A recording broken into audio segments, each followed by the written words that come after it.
Yes, start.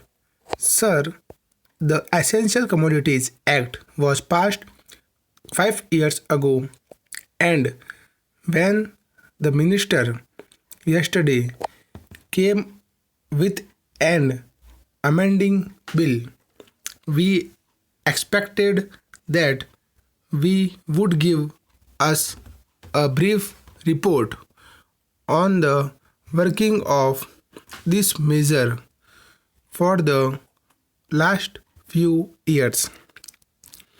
But unfortunately, we are kept in the dark in regard to the exact working of the act and the nature of the difficulties the minister is facing.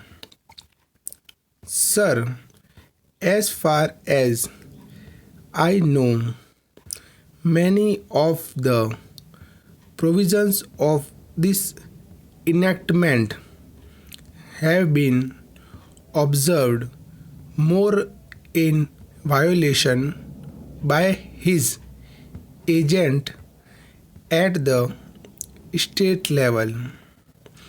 The food minister may be very earnest, may be very able, and may be very anxious to see that the various provisions of the Act are implemented in the most effective manner at the state level.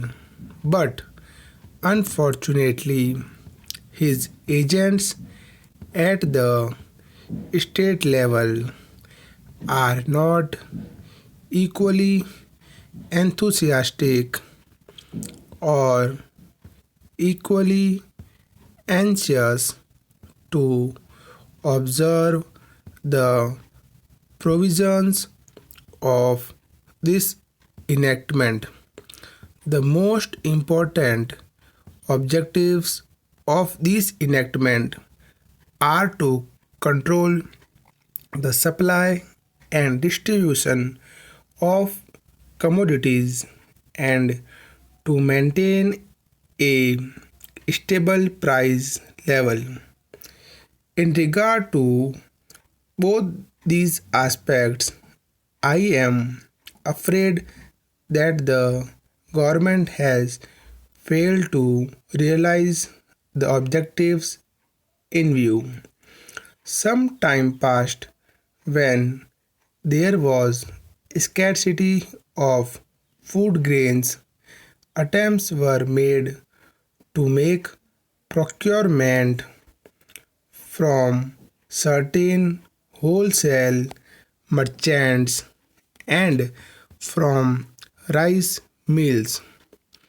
In my own state, I know of many instances of such procurement where, after making known that certain things had to be done and certain steps had to be taken by the merchant community, nothing was done. Later on, by the government, when they found that these very orders of the government were violated.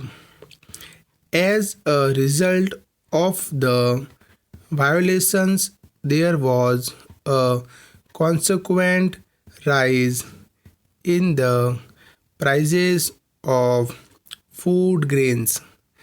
In respect of other commodities like iron and steel, paper, etc., we see a lot of speculative activities. But the provisions of the Act have not been brought to bear on them. Perhaps no case of prosecution was launched against those people who contravene the various provisions of the Act. We are interested to know in how many cases the government have taken steps to prosecute individuals who have violated the various sections of the Act.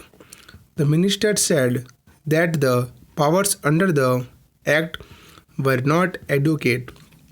We sympathize with the food minister, but I want to know what action has been taken in this regard by the various state governments. Full stop.